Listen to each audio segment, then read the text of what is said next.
Internautas, boa tarde. Estamos aqui hoje, dia 9 de janeiro de 2012, ao vivo de Campinas. Eu peço especial desculpa para vocês que estavam nos aguardando a partir das 14 horas, mas tivemos um probleminha com o nosso link de transmissão, mas já estamos aqui ao vivo de Campinas com o professor Frederico, que vai dar as principais dicas para você do concurso do INSS, técnico, cargo de técnico, mais de 1.500 vagas, para direito constitucional e direito administrativo. Aqueles que ainda não me conhecem, eu sou Leonardo Pereira, diretor acadêmico do Instituto IOB, e claro, promovemos essa ação do JC com o IOB para que você soubesse exatamente o que estudar e como estudar. Então, hoje a gente vai falar de constitucional, administrativo, português e depois a gente fala de ética. E a gente fecha esse ciclo. E amanhã, dia 10, no site do Instituto IOB, você faz um simulado para saber como é que estão os seus concorrentes. Isso é fundamental para você. É uma oportunidade única de você conhecer, antes da prova, os seus concorrentes e saber o que você precisa estudar. Então, pessoal, anota aí. Amanhã, dia 10, a partir das 19, você vai fazer o simulado nacional do Instituto IOB. Inscrições no nosso site, www.institutoiob.com.br. E duas super dicas rápidas, para não tomar mais tempo do professor Frederico.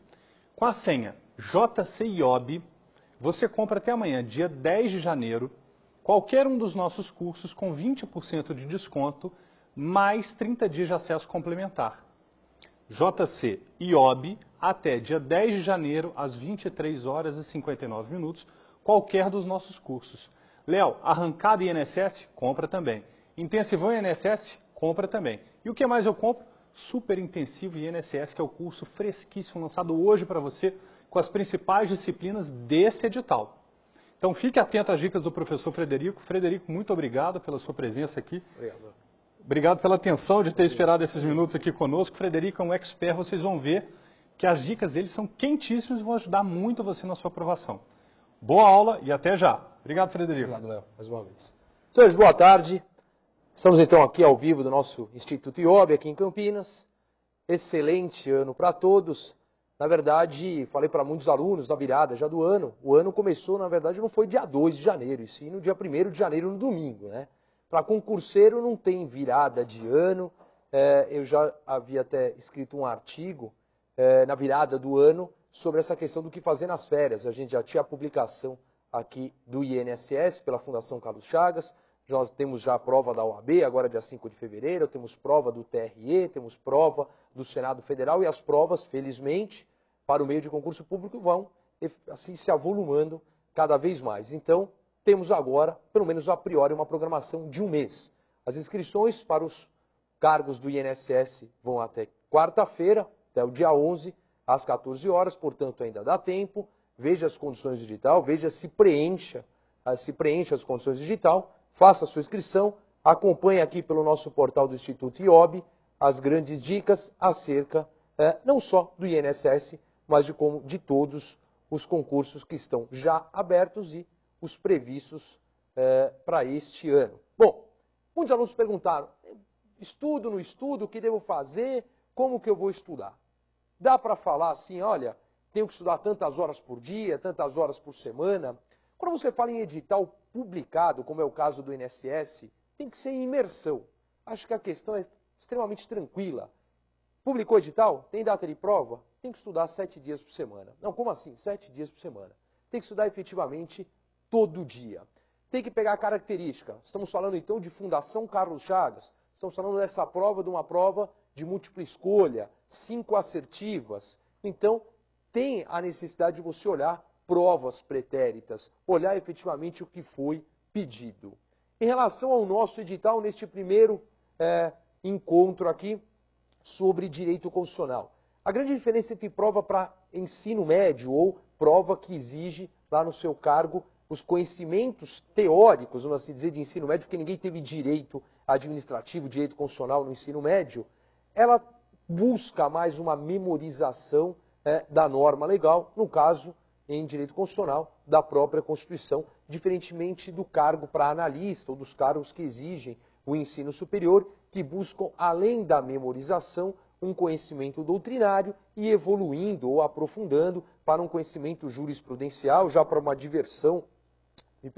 divergência doutrinário, ou seja, segundo o autor 1, autor 2, autor 3 e por aí vai. Ah, dá para ir por conta própria? Na verdade, hoje, aqui o nosso portal do Instituto IOB, ele está repleto de informações que o menos preparado, eu estou começando agora, eu liguei o computador, recebi aqui um e-mail, um colega deu uma dica, dá tempo. Olha, sempre dá tempo. A única coisa que eles não tomam do ser humano é o conhecimento adquirido. Então, se você adquiriu o conhecimento e por um infortúnio, por algum problema, ou porque não deu efetivamente um tempo dentro da sua preparação de chegar a esta aprovação, esse conhecimento adquirido ele não se perde, né? Ele vai se avolumando até chegar o momento efetivo dele ser o necessário o suficiente para a sua aprovação. Eu faço aqui a dica, não existe nepotismo aqui dentro de aula, mas por ter lido, por conhecer o autor, pela amizade e o respeito que eu tenho por ser técnico, não é um atalho, né? Às vezes o aluno quer a manha, quer a dica, o aluno, mas qual que é o macete? Não vejo macete, eu vejo efetivamente uma grande preparação e uma preparação de forma técnica, de uma forma planejada e executável. Eu acho que no mercado tem muita obra boa, mas uma obra de grande destaque é a obra do professor Rogério Neiva. Rogério Neiva, juiz do trabalho lá em Brasília, um especialista em concurso público das mais diversas naturezas. Então faço uma indicação aqui com a minha chancela, como se preparar em concursos públicos com alto rendimento, do professor Rogério Neiva, lá pela nossa editora Método. Faço aqui a divulgação porque ele poupa o tempo do aluno. O aluno ele vai focar efetivamente como e de que forma deve se preparar. Sem mais delongas, vamos ao nosso conteúdo programático do edital para técnico do INSS visando direito constitucional. Como já é comum, o direito constitucional para técnico ele vai efetivamente deitar e rolar no início da Constituição.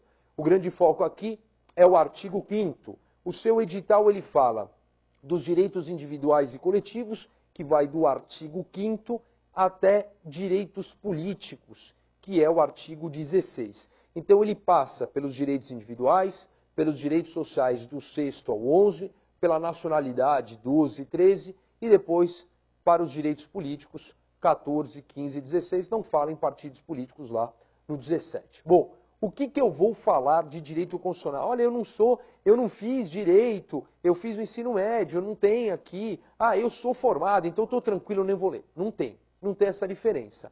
A leitura ela é imprescindível do artigo 5º. É um artigo só? É um artigo só com 78 incisos e 4 parágrafos. Esse artigo é o suficiente para fazer todas as questões que vocês possam imaginar. Além dele, eu tenho o 6º, que traz 11 direitos sociais. O 7º, que traz os direitos constitucionais do trabalhador, do empregado, seja ele urbano ou rural, com 34 incisos. 8º, 9º, 10 direitos sindicais, 11, depois nacionalidade. Então, o tema é vasto. Qual é o foco? Qual é aqui efetivamente? Olha, eu não posso perder tempo. Aonde eu vou focar? A leitura do artigo 5º, inúmeras vezes. Quantas vezes for necessário. Ele divide o artigo 5º em 5 grandes grupos, que a gente chama de direitos básicos.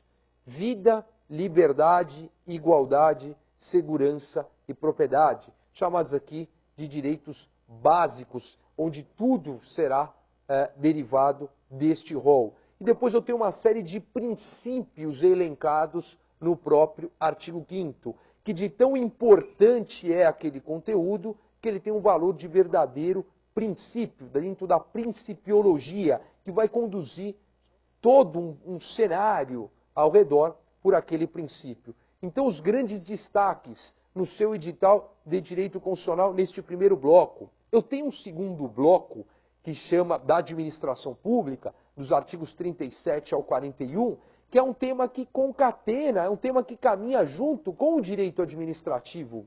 Ao falar de administração pública lá no 37, quando você olha o conteúdo programático de direito administrativo, há uma parte também que junta, principalmente os agentes públicos, e junta mais ainda numa matéria que a gente nem fala em disciplina apartada, mas o conteúdo programático ele divide, que é o estudo da Lei 8.112 de 1990, ou seja, o regime jurídico, o Estatuto do Servidor Público Civil da União, que será comentado, então, logo a seguir.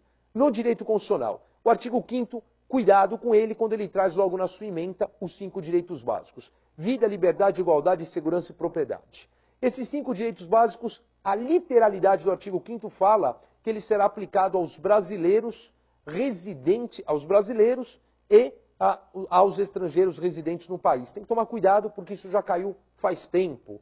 Está dentro do território brasileiro, sendo legal, ilegal, foragido, ele está assegurado esse rol de direitos básicos, de vida, de liberdade. Liberdade aqui não é só liberdade de locomoção. Falar, se ele está foragido, é passivo de apreensão, mas ele tem liberdade religiosa, liberdade de manifestação do pensamento. Então, vida, liberdade, igualdade, segurança e propriedade para quem quer que seja dentro do território brasileiro. Saio do caput e vou para os princípios que mais chamam a atenção. O princípio da igualdade entre homens e mulheres. Homens e mulheres são diferentes, mas dentro da Constituição eles são formalmente iguais, materialmente diferentes, mas formalmente iguais. Eu igualo as duas espécies que têm uma série de diferenças para ter um tratamento igualitário. Depois, eu tenho a ideia do princípio da legalidade, importantíssimo. O que rege um Estado de direito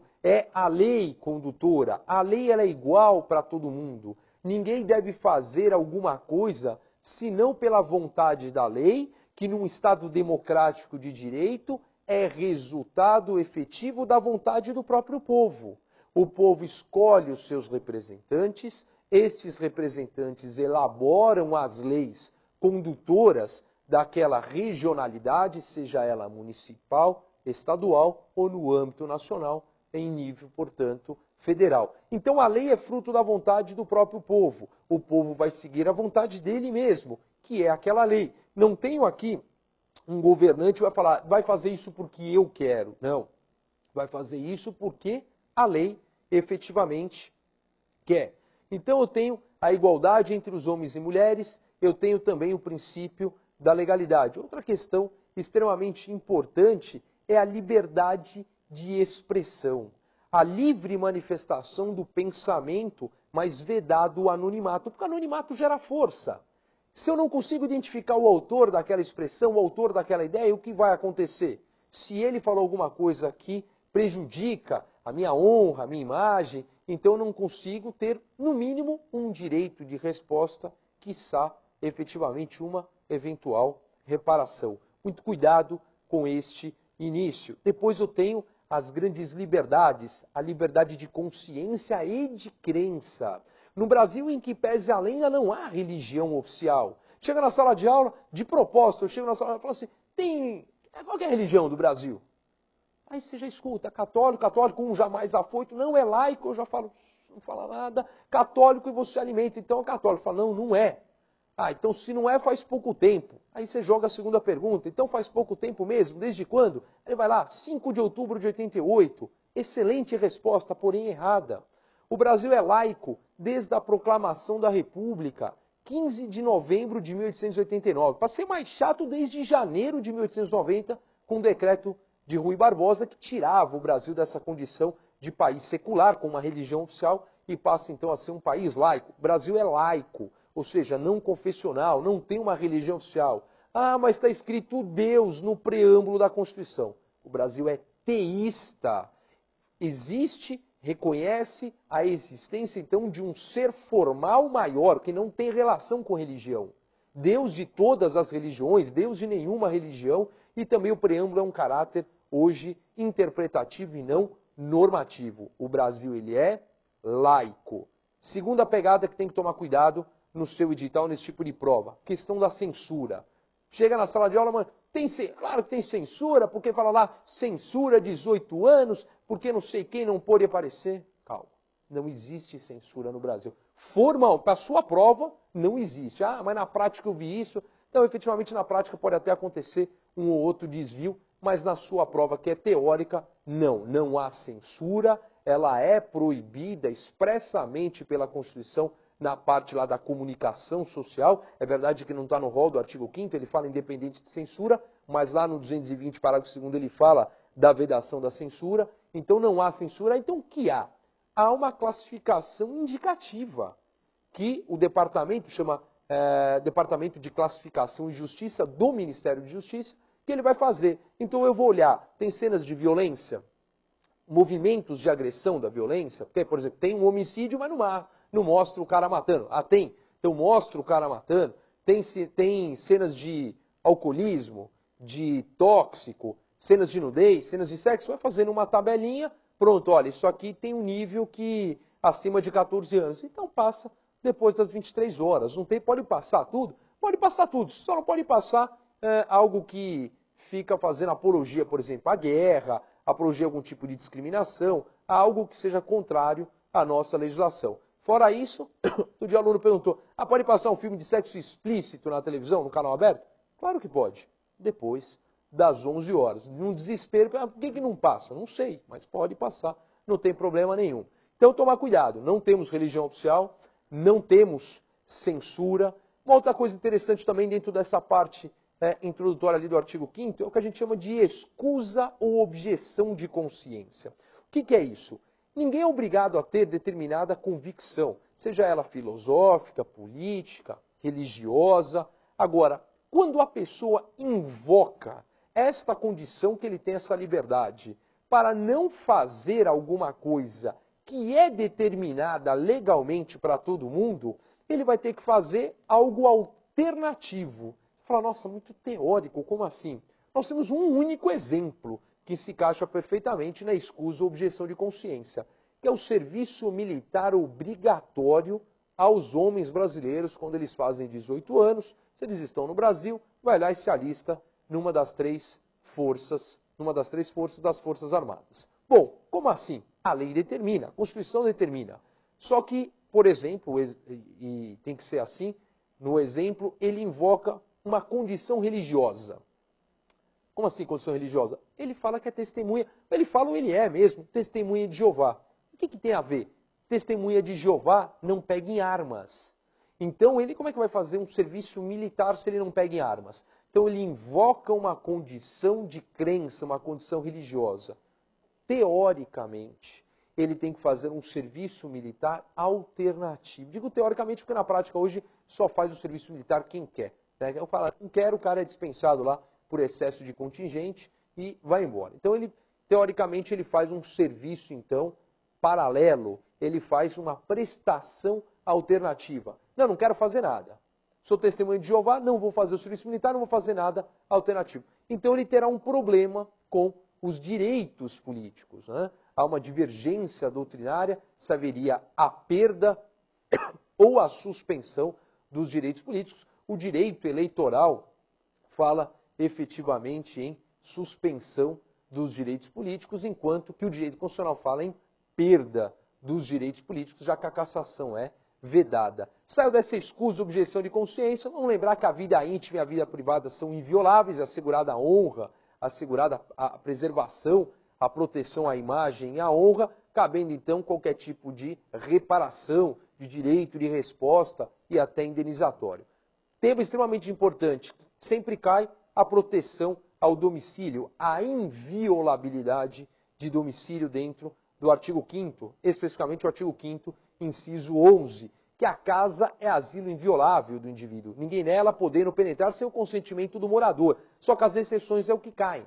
Quais são as exceções? Bom, claro, sem o consentimento do morador. Então eu tenho flagrante delito, ou seja, a pessoa está praticando o crime, acaba de praticar, é encontrada logo após com as coisas do crime, ou ela é acompanhada, perseguida, monitorada logo após o crime. Então ela é passível de flagrante, ela está na flagrância, ela pode ser presa por qualquer um, a qualquer hora, até mesmo então dentro de casa. O flagrante pode ser preso, ele abre todas as portas. Fora o flagrante, prestação de socorro, desastre, imagina, está pegando fogo na casa, e aí chega o corpo de bombeiros, vamos entrar, tal. Não, ninguém entra enquanto o morador não sair dali e falar que está autorizado a entrar. Não existe isso. Então, em caso de desastre, alguém está gritando socorro, não tem efetivamente o que fazer, tem que ir lá e entrar, não importa a hora e o dia. Tem uma pegadinha na parte final, que é um mandado judicial de dia. Ou seja, existe uma ordem, fora destes casos citados, existe uma ordem judicial, um mandado judicial. Então, cláusula de reserva judicial, só o juiz.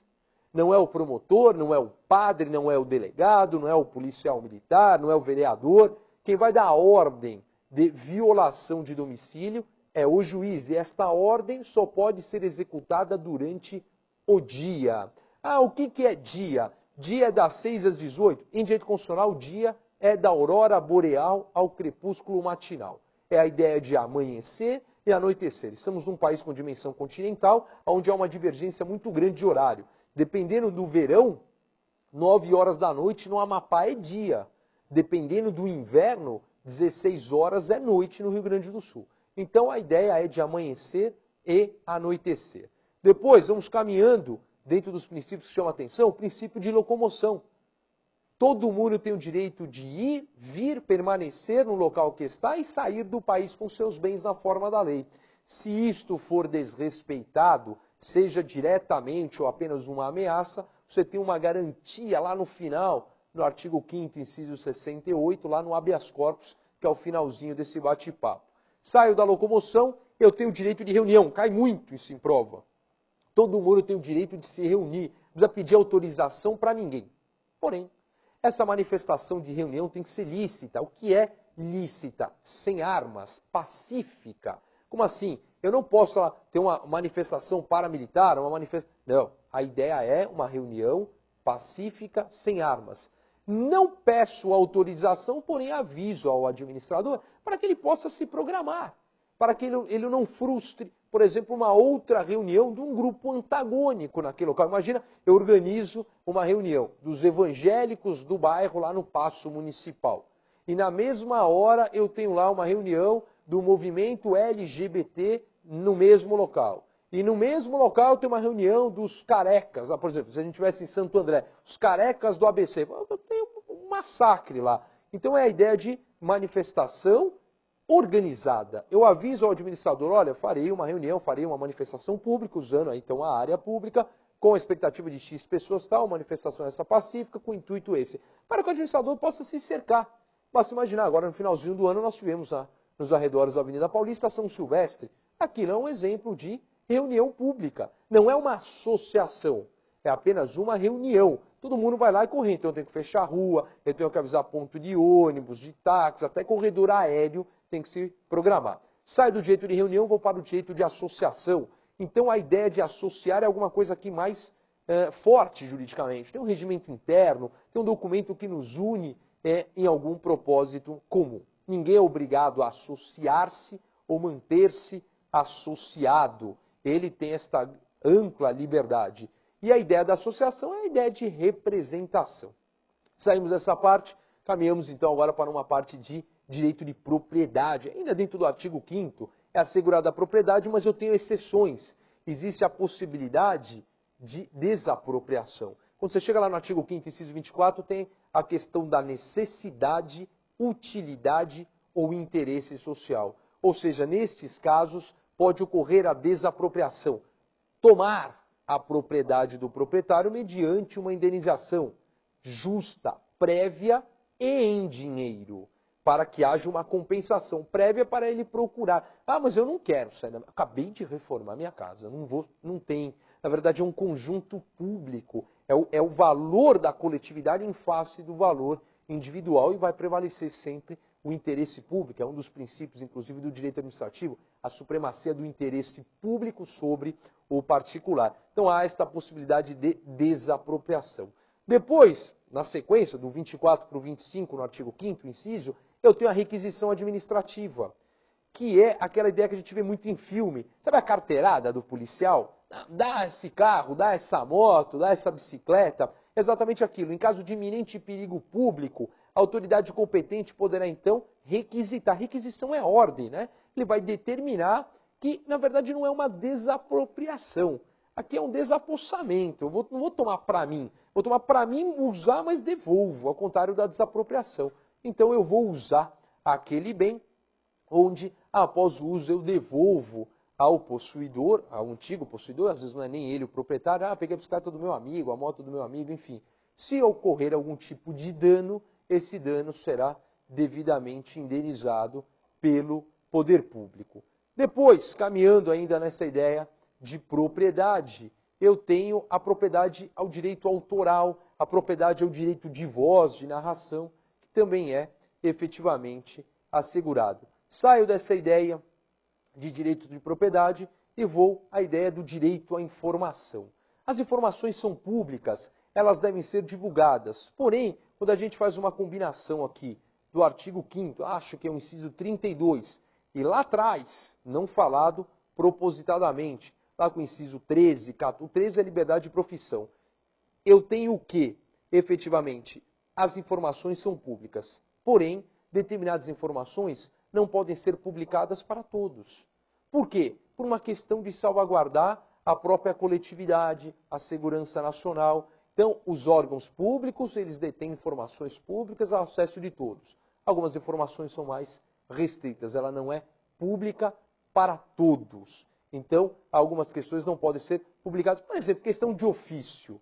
Um padre recebe uma informação no ato da confissão, ele não pode falar. Tem o sigilo da profissão, o psicólogo, o advogado do seu cliente. O cara vai lá no escritório e fala, olha, doutor, eu paguei, eu roubei, eu matei. Eu não posso chegar, não, só um minutinho, vou ligar aqui 190. Olha, o cara está falando que matou. Então não tem. Há o sigilo da profissão. Então há o sigilo aqui em termos da profissão e há também aqui a restrição a determinadas informações no tocante aos órgãos públicos.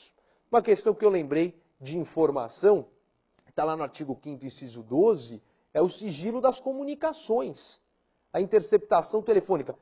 As comunicações de dados, de correspondência, telegráficas, telefônicas, elas são também invioláveis.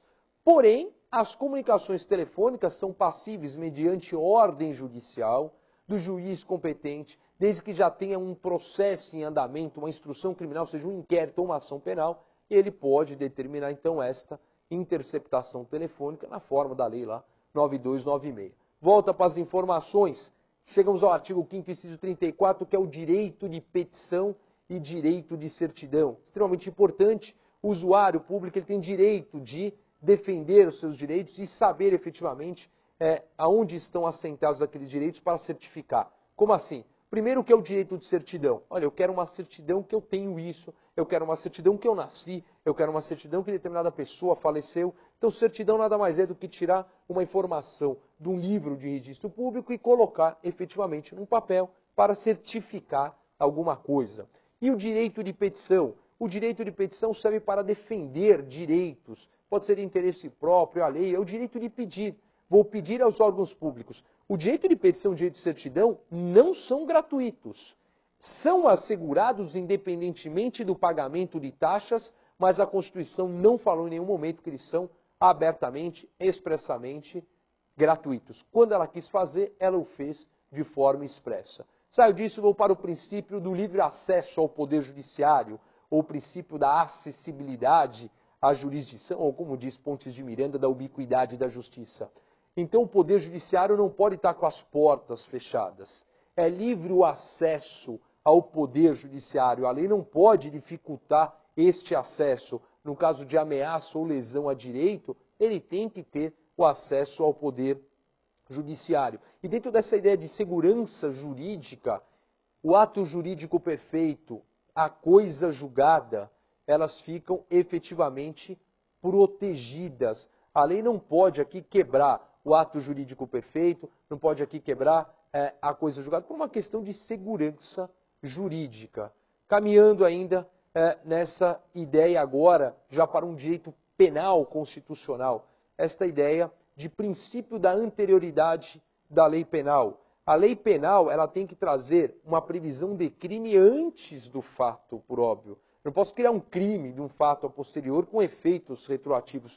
Idem para a pena. Então não há lei, não há crime sem lei anterior que o defina, nem pena sem prévia cominação legal. A mesma coisa é se eu crio uma lei e essa lei traz um comportamento pior ou melhor. Se for pior, não pode retroagir, mas se for melhor, é o que a gente chama de princípio da retroatividade da lei penal mais benéfica. A regra é não voltar, só volta se for para ajudar. Se agora eu tenho uma lei penal que fala que não é mais crime, porque aquele que já está pagando lá pelo seu, cumprindo a sua pena por a sua infração penal, Agora não é mais. Pagou até ali, acabou. Agora não consideram mais crime. Recentemente, na nossa legislação, nós tivemos isso acerca do crime de adultério, por exemplo. Saímos dessa parte e entramos aqui também numa questão que cai muito, que são os incisos 42 e 43. A questão de tortura, tráfico, terrorismo, os crimes hediondos e a questão da prática de racismo. A regra no nosso meio é a prescrição, ou seja, o sujeito pratica um ato e aquele ato, ele pode, a regra é a prescrição.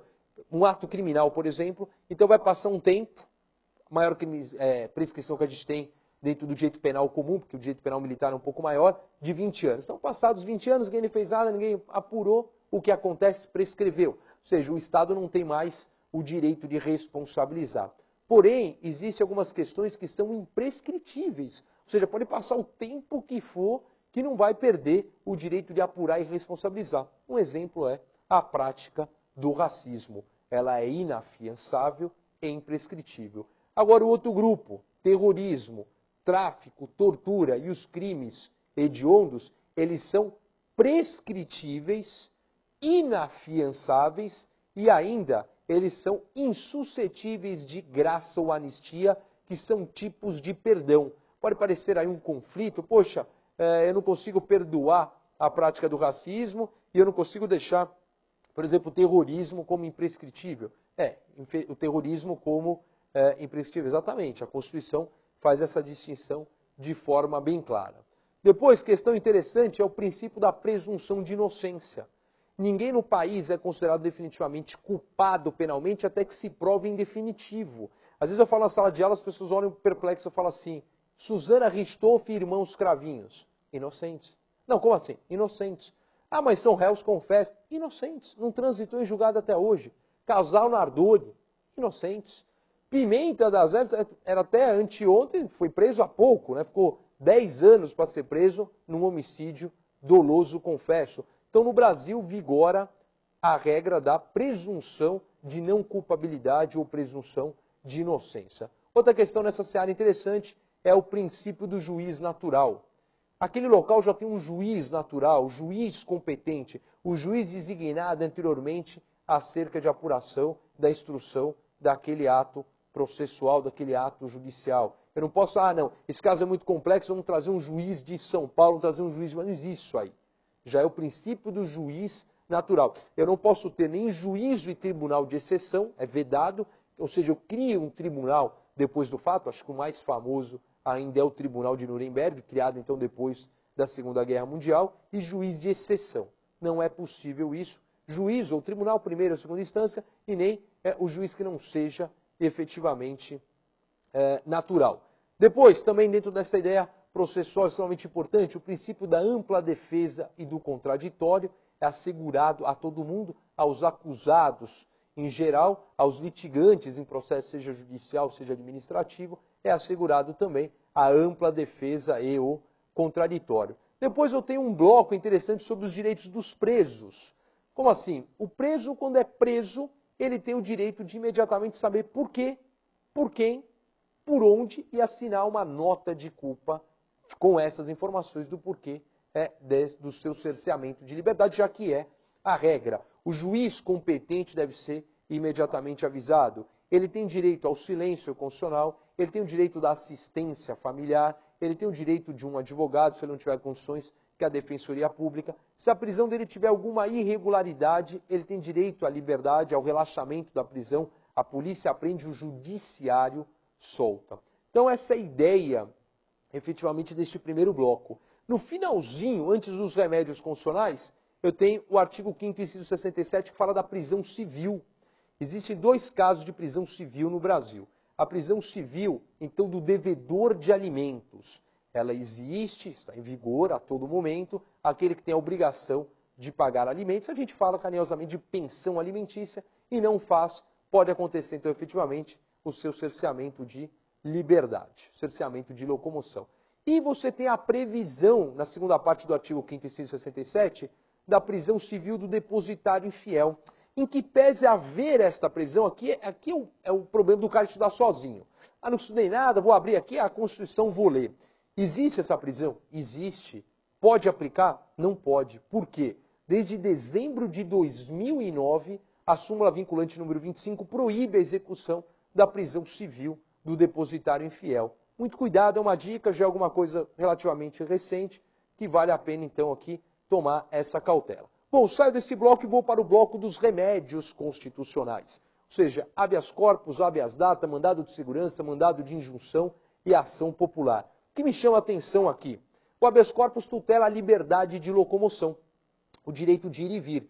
Se houver uma ameaça a esta liberdade de locomoção, ameaça essa abusiva ou ilegal, não uma ameaça legal, ele pode entrar com habeas corpus preventivo. Ah, mas ele não é advogado. Qualquer pessoa pode impetrar o habeas corpus. O habeas corpus é o remédio aqui mais aberto porque ele cerceia o maior bem da vida, que é a liberdade na espécie de liberdade de locomoção. Então o habeas corpus ele pode ser preventivo, então há uma ameaça, ou repressivo ou liberatório. Repressivo ou liberatório já está preso e essa prisão já foi abusiva ou ilegal, então cabe efetivamente aqui a saída, o relaxamento desta prisão. Então a ideia, o impetrante aqui, qualquer pessoa, vai ser o autor do habeas corpus, qualquer pessoa, a autoridade coatora, aquela que está em abuso ou ilegalidade, em regra, são autoridades públicas, mas excepcionalmente a gente poderia ter até pessoas do direito privado, como por exemplo um diretor de um hospital,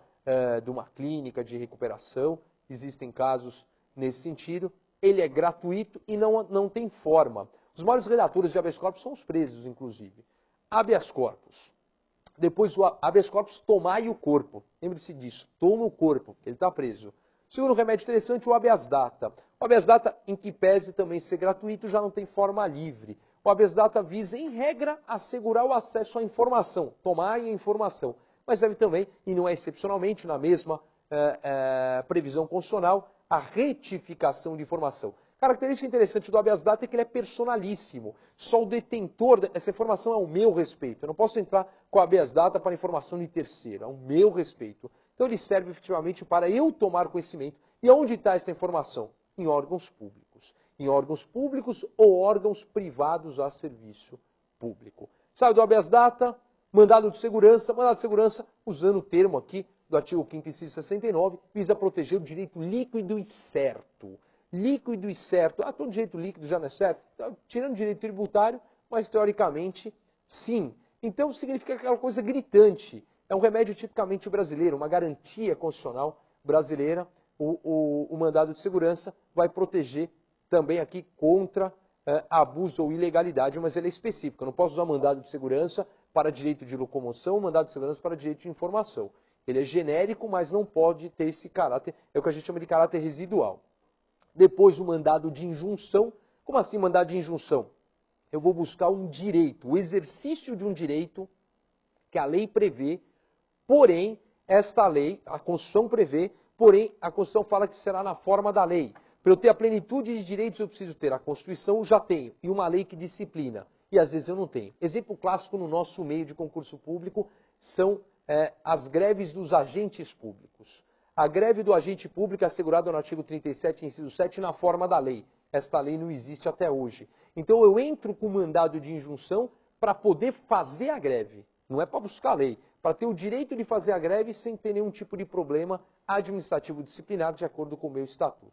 E o último, a ação popular, que visa proteger o Estado de uma forma geral. Protege o meio ambiente histórico e cultural, protege a moralidade administrativa, protege o meio ambiente, ele é assegurado ao cidadão. Aqui, cidadão é aquele que está na plena capacidade de votar, é o eleitor, então ela tem esta característica. Ao eleitor, ao cidadão, ela não é gratuita, mas fala que se a pessoa não tiver, se a pessoa tiver de boa fé, fique isento de custas e da sucumbência, se ela, por exemplo, perder.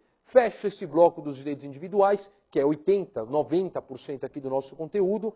Eu tenho aqui os 11 direitos sociais do artigo 6º, é importante sabê-los. Educação, trabalho, moradia, lazer, segurança, previdência, assistência à infância, assistência aos desamparados, previdência social, lazer, não sei se eu falei, alimentação, moradia, são 11 direitos sociais no artigo 6º, extremamente importante. Vamos lá para o 12, que também faz parte aqui do nosso edital. No 12, ele trata da nacionalidade, ou seja, vai falar quem é brasileiro e quem pode tornar-se brasileiro. Em regra, no Brasil, quem nasce no território geográfico brasileiro é brasileiro nato. Só não será brasileiro nato se ele é filho de estrangeiro que está a serviço do seu país de origem. Então, o que ele vai ser, eu não sei, mas não será brasileiro nato. Então, em regra, nasceu aqui é brasileiro nato. Ah, e se nasceu fora do Brasil? Então, a gente tem um critério de sangue? Em regra, é brasileiro nato, só que aí ele vai ter que fazer algumas coisas. Está a serviço do Brasil? Os pais, ou um dos pais, está a serviço da República Federativa do Brasil? Pode ser em qualquer município, estado da União. Ah, não está, está de turismo. Então vai na repartição competente, faz o registro formal e está tudo certo. Está a serviço? Não precisa fazer nada. Quando chegar aqui ao Brasil, faz o registro. Aí se não fizer, depois a criança, quando tiver 18 anos, ela formaliza a questão. Se ela mora, ela tem vontade, então ela formaliza. Até então ela vai ter o que a gente chama de nacionalidade nata precária. Fechando então aqui o nosso bate-papo de direito constitucional, já que o capítulo da administração pública eu falo em direito administrativo, eu tenho a parte dos direitos políticos, que vai trazer as condições de elegibilidade, vai trazer as questões da capacidade eleitoral ativa e passiva, quem pode votar, quem não pode votar. Acho que é interessante nós sabermos o seguinte: o estrangeiro é inalistável, não tem título de eleitor, portanto inelegível. O analfabeto é alistável, porém inelegível. Vota, mas não pode ser votado. E aquelas condições que cercam o que a gente sabe do nosso dia a dia. Ou seja, mais de 16 anos eu tenho a faculdade de votar, eu não sou obrigado a votar. Eu posso tirar o título e não votar. Às vezes a pessoa tira o título e agora tem que votar. Não. Dos 16 aos 18 ele pode tirar o título e pode ou não votar. Idem aos maiores de 70 anos. Bom, a ideia é de votar. E para ser votado? Bom, para ser votado tem que tomar cuidado com uma série de critérios, por exemplo, de a própria alistamento eleitoral, de idade mínima para cargo, por exemplo, para vereador 18 anos, para prefeito 21, para deputados 21, para governador 30, para senador 35, para presidente da República 35, tem que estar na plena capacidade dos direitos políticos, que ele pode ter perdido ou ter sido suspenso. Por fim, a ideia efetivamente deste bate-papo é esta: foco no artigo 5º, foco no artigo 6º e 80% dos seus problemas em direito constitucional estarão resolvidos. E daqui a pouco eu volto para falar então de direito administrativo. Obrigado e até daqui um pouquinho. Frederico, muito obrigado. Caros internautas, voltaremos então em 5 minutos. Enquanto isso, você pode conhecer no site do Instituto IOB para lá ver qual é o curso que você vai comprar para se dar bem no concurso do INSS. São 5 minutinhos, não sai daí. A senha hoje é JC IOB, 20% de desconto. Um grande abraço, até já!